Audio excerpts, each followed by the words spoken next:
my community resource project. Right now we are at number, oh dear, 1, 2, 3, 4, 5, 6, 7, number 7 of my resources. So actually, this resource that I pulled up is National Geographic. Another lack that I've seen throughout my internship is connecting enough of the learning with something relevant. And that's something that I've learned a lot about. So, to help connect lessons to something relevant or add relevance to them, a source like National Geographic, where you can look for, um, maybe you're trying to teach about global warming, or you're trying to teach about how precipitation works. You can search for what resource you're looking for. So let's do that.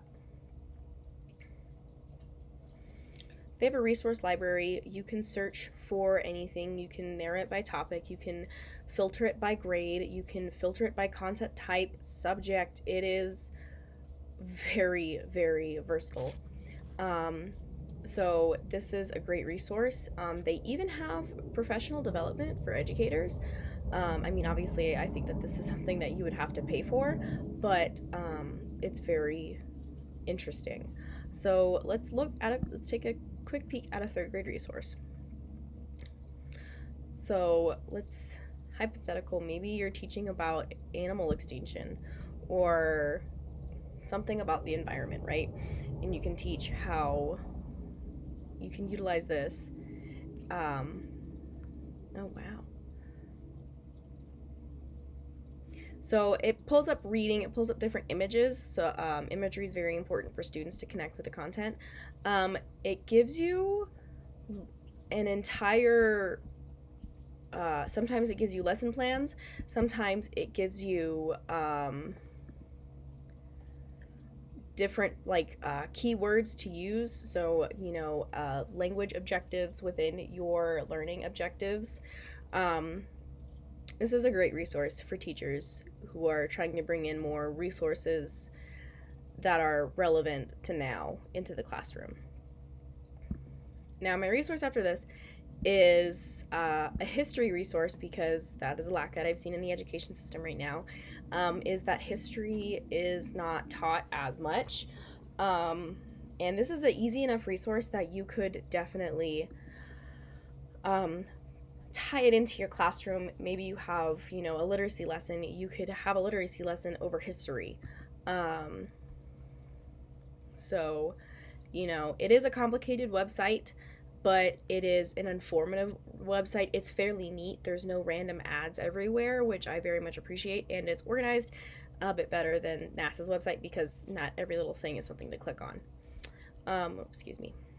So you can look up biographies. You could look up topics, what different women did. They have stories on women in the STEM systems, so science and technology, women who worked for equality, standing up for change. So, they have readings about these women. They have how they were involved, and it can help make learning relevant. So if you're trying to teach a literacy lesson about how to form a paragraph, have students write about something that's relevant, like learning about women's history. This is a great resource. And it's reliable. So now another resource that I chose to look at was PBS, because I've seen it used in schools and I wanted to learn more about it. And so this resource, it has a whole bunch of different games, and it has lesson plans, and it has videos, it has books to read. It's very, very interactive. It looks like if you want to get all the resources, you have to make an account, which, as I mentioned earlier, is that it can be frustrating to have so many different accounts, different website accounts. So you can search by subject. It has a whole bunch of subjects. You can search and narrow it by grade. Maybe you need to look at only early elementary resources. I do wish, that's a critique, that this was more specific, because a third grade resource is not the same as a fourth or first grade resource. The standards do change quite a bit in between.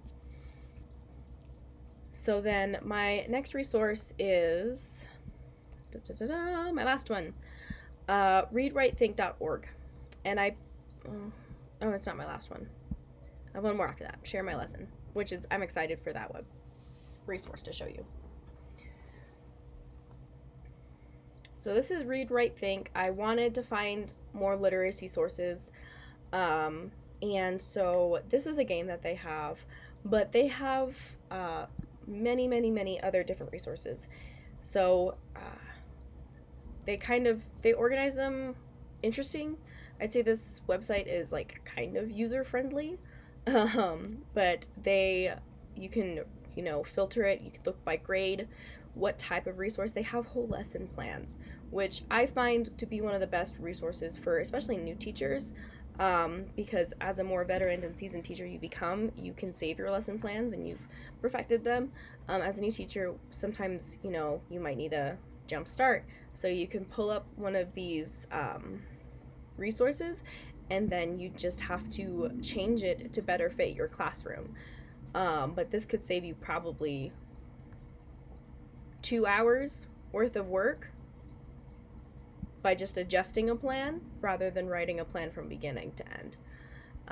And it has, objectives, it has different activities, it has, this is a multi-step lesson. So this is a great resource. And then, my last resource, sharemylesson.com. Now, sharemylesson.com is another resource where you can find lesson plans. You can find games, and I like this resource probably a little bit better than Read, Write, Think because it is more user-friendly. It's much more easily organized. You can, go by grade level, and then you can filter by subject type.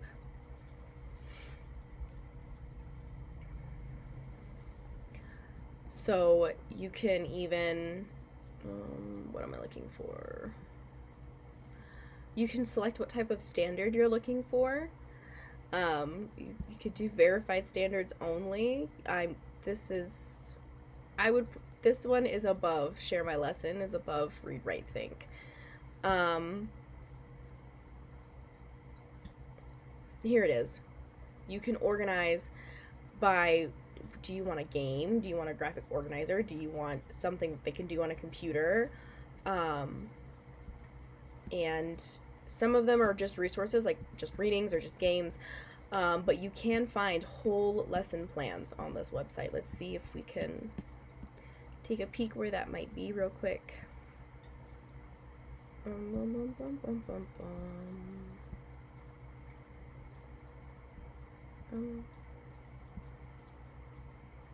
Okay, can't find that real quick.